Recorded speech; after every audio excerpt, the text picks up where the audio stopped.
Salut tout le monde, Mika ici avec ebikeschool.com et aujourd'hui je déballe et teste le vélo électrique Yadia Coco. J'ai vu cette chose pour la première fois en Chine il y a quelques mois, comme vous l'avez peut-être vu dans ma vidéo. C'est un super vélo électrique et je suis ravi d'en avoir un ici aux États-Unis. Maintenant qu'ils sont disponibles, je peux en tester un pour mon type de conduite. D'accord, faisons ça.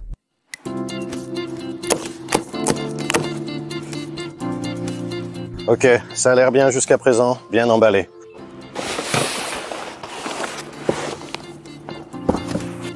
D'accord, j'ai oublié d'apporter mes pinces, donc nous devons être vraiment prudents avec tous ces colliers de serrage.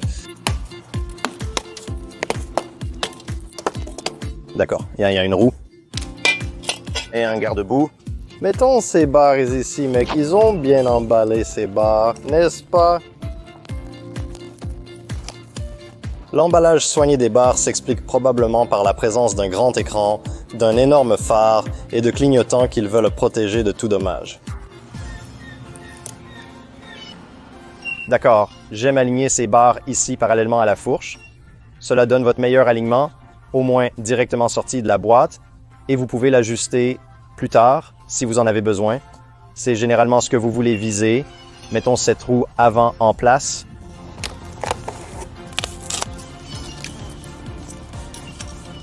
La roue avant est posée. Ils m'ont sûrement fourni une clé de 15 mm. Voici la clé de 15 mm. Serrez les écrous. Pas la plus belle clé que j'ai jamais vue, mais pas la pire non plus. J'ai besoin d'une coupe de cheveux.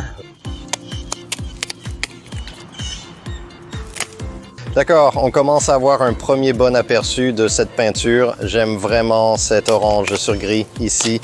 Et je pense qu'il est censé y avoir un porte-bagages avant ici. Oui, le voilà.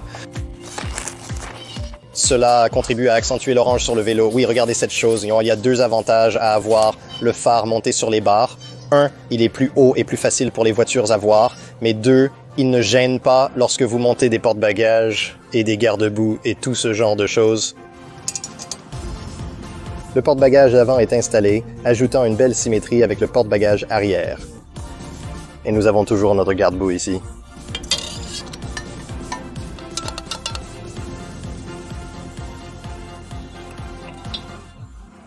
Garde-boue avant en place, vérifions les pédales.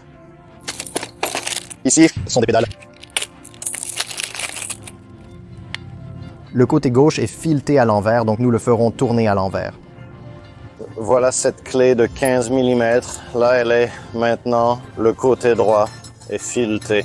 Normalement aussi, quand je fais ça, je vois que la chaîne n'est pas sur le plateau. Donc, je vais devoir régler ça. C'est bien qu'il nous donne ce protecteur de chaîne ici, mais ça rend un peu plus difficile de remettre la chaîne en place. Voilà. Maintenant, je pense que nous sommes presque tous prêts. Ici, voyons si notre casque est aligné et il l'est. Est-ce que c'est serré?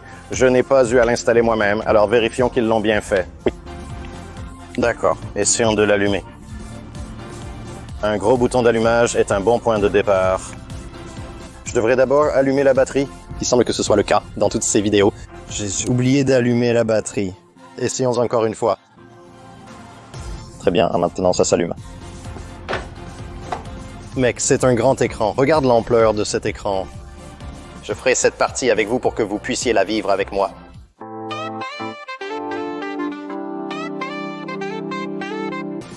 D'accord, nous avons des freins assistés. Ça semble bien. Probablement besoin d'un peu d'air dans les pneus. Mais cette arrière est vraiment basse, n'est-ce pas? Voyons si j'ai une pompe rangée hors caméra. Gonflons ce pneu arrière pour que nous puissions continuer et tester. Ils nous ont donné ces jolis petits bouchons pour couvrir ces têtes de boulons ici. La même chose pour ces écrous à l'avant. De jolis petits bouchons. Et voici mes outils manuels et mon chargeur.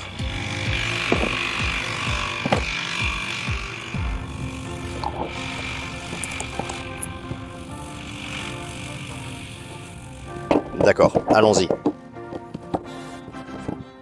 Un peu de flagellation impromptue ici.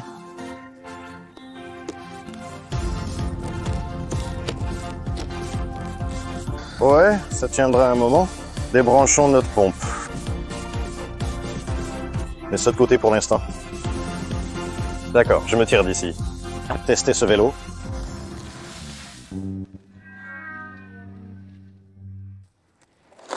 D'accord, essayons cela un peu plus contrôlé.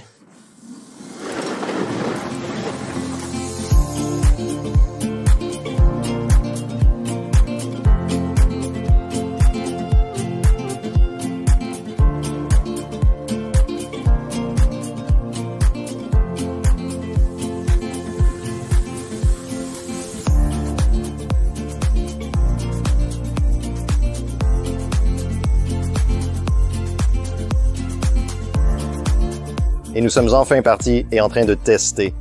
C'est bien sûr ma partie préférée de tout déballage de nouveaux vélos électriques. Et comme je l'ai dit au début de la vidéo, techniquement, j'ai déjà roulé sur ce vélo lorsque j'ai fait ce voyage en Chine auquel 1 700 000 d'entre vous ont participé avec moi. Merci aux spectateurs qui ont regardé. Et pour ceux qui n'ont pas vu cette vidéo, qui est pratiquement un documentaire à ce stade et ma vidéo la plus longue, je recommande vivement de la consulter si vous voulez voir ma visite à l'usine de Yadier pour que vous puissiez comprendre comment ces deux roues électriques et leurs autres sont fabriquées. Pour l'instant, nous roulons. Et nous faisons aussi quelques courses. Comme vous l'avez vu lors de mon déballage, j'avais grand besoin d'une coupe de cheveux, alors j'ai décidé d'aller quelque part pour régler ça. En visite familiale en Floride, j'ai demandé à ma nièce une bonne adresse de coiffeur. Le problème, c'est qu'elle n'a que 5 ans. Mais j'ai eu une bonne coupe chez Giggles quand même.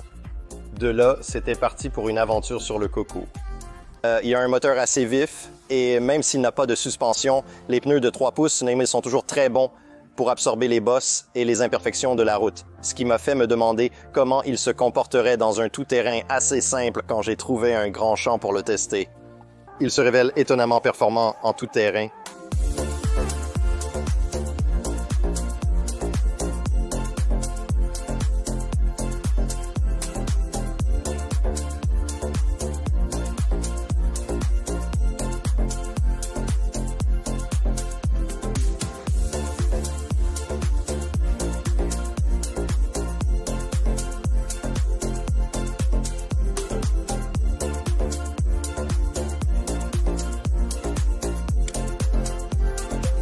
D'accord, donc j'ai fait quelques kilomètres jusqu'à présent, mais j'ai réalisé que je ne vous ai pas encore donné les spécifications. Alors laissez-moi vous donner rapidement les spécifications pour que vous sachiez avec quoi nous travaillons ici. Donc tout d'abord, la puissance. Nous avons un moteur de 500 watts à l'arrière, bien qu'il atteigne réellement un pic de 750 watts. Les entreprises chinoises donnent souvent la puissance continue plutôt que la puissance de crête, contrairement aux États-Unis. Nous parlons généralement de puissance de crête, donc c'est un moteur avec une puissance de crête de 750. Maintenant, il y a beaucoup d'entreprises qui font 750 en continu aux États-Unis, donc vous avez encore plus de puissance, mais jusqu'à présent, cela a suffi pour moi. Voyez ensuite, nous avons ici une batterie de 48 volts 14.4 ampères-heure qui fait environ 692 watts-heure. Ils annoncent une autonomie folle de 60 miles, que vous n'atteindrez évidemment pas, mais la batterie reste assez conséquente. Ensuite, nous roulons sur des roues de 20 pouces par 3 pouces. Ce sont des pneus urbains que j'ai beaucoup appréciés jusqu'à maintenant. Nous avons ici des freins à disque hydrauliques. Ce sont des freins hydrauliques de la marque Nut. Vraiment percutant, j'ai trouvé. Pour l'assistance au pédalage, il y a un capteur de couple.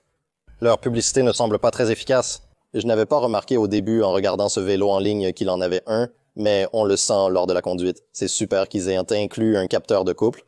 Cela rend l'assistance au pédalage bien plus agréable. C'est de bien plus confortable et réactif. Il y a un énorme écran couleur ici. Je roule depuis peu, mais je vois déjà à quel point c'est agréable. Il affiche en très grand. Vous avez aussi ces autres informations ici. Il y a des choses que je ne savais même pas que je voudrais savoir, comme combien de calories j'ai utilisé, combien d'arbres j'ai sauvés, l'équivalent en arbres de CO2.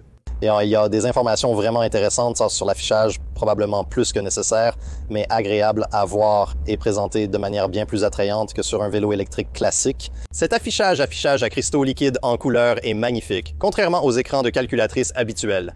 Il y a aussi des clignotants intéressants, mais je ne les ai pas beaucoup utilisés pendant mes premiers kilomètres. J'ai roulé ici car je n'ai pas l'habitude d'utiliser des clignotants sur un vélo électrique, mais c'est cool que vous les ayez intégrés dans le guidon. Ils se déploient de chaque côté du vélo, visibles de l'avant et de l'arrière, contrairement à ces petits points minuscules sur un feu arrière que les voitures ne peuvent même pas identifier comme clignotants. Ici, ils sont assez éloignés, et ce qui fera une grande différence la nuit, bien que pendant la journée, je doute que les voitures remarquent que vous avez un clignotant allumé. Ce sont donc les principales caractéristiques pour l'instant. Je vais certainement vouloir parcourir quelques kilomètres de plus avec cette chose avant de vous donner mes premières impressions. Mais oui, reprenons la route.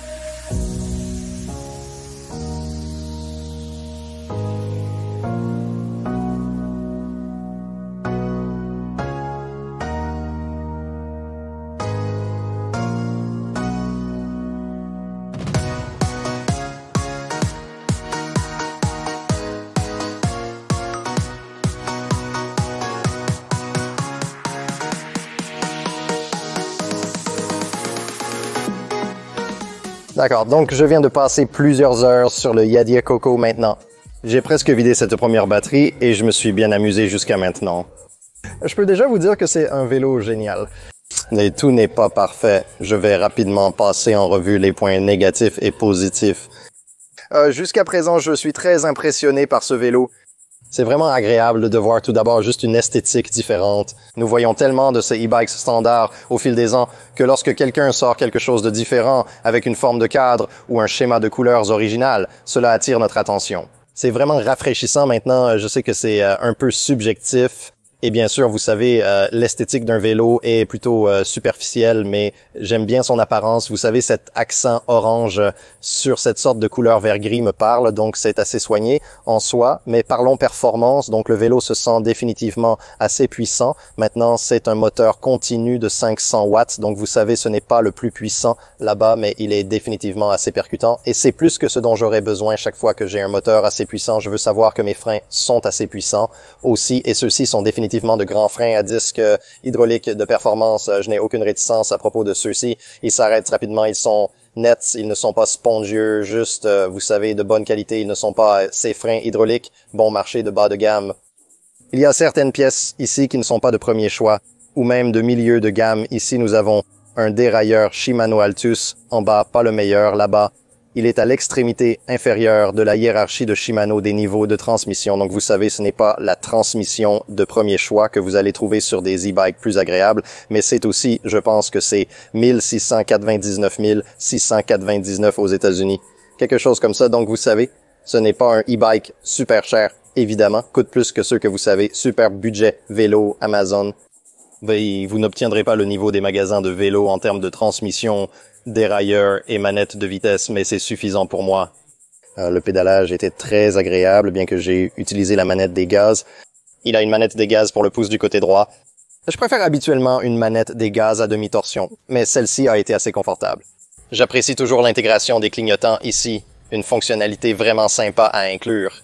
Quelques autres jolis accents autour du vélo. Le garde-chaîne est vraiment sympa. C'est définitivement un vélo que je peux voir les gens utiliser pour son utilité, surtout son design unisexe avec un cadre enjambable, facilitant la montée.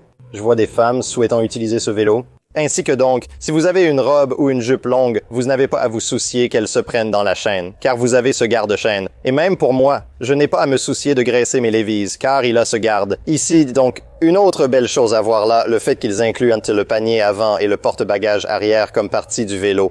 Cela ne doit pas être ajouté en tant qu'accessoire.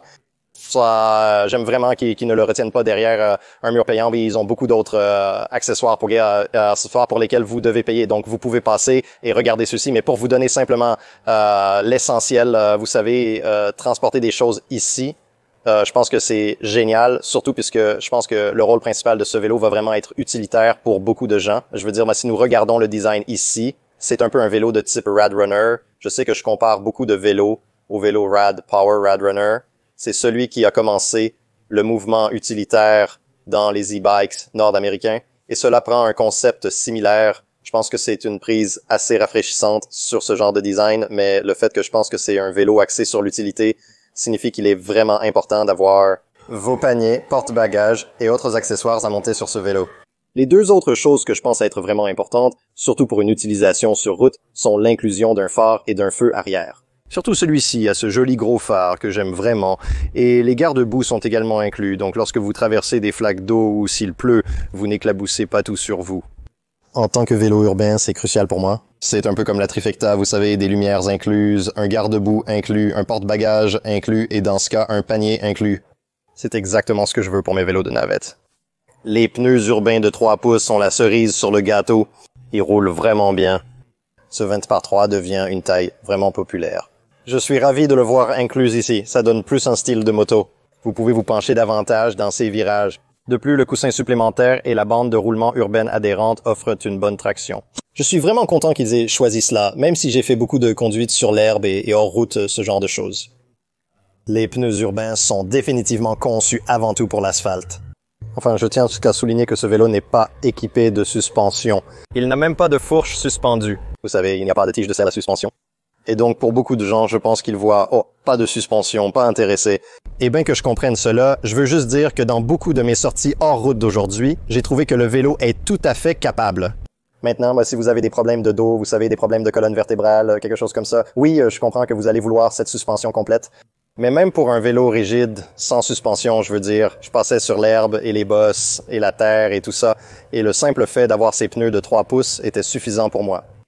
Maintenant, cela signifie que vous voulez sortir un peu de cette selle. Vous savez, si vous êtes sur un terrain vraiment bosselé, vous allez vouloir vous tenir sur les pédales pour ne pas être, vous savez, frappé au périnée par cette selle.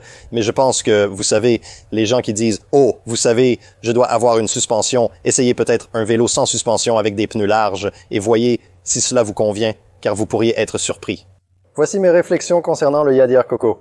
Je ne peux pas non plus ne pas entendre cette scène de Mean Girls quand je dis Coco. Glen Coco, loin pour toi, Glen Coco. Tu y vas, Glen Coco? Malgré quelques réserves, j'apprécie vraiment ce vélo et je pense qu'il pourrait être parfaitement adapté.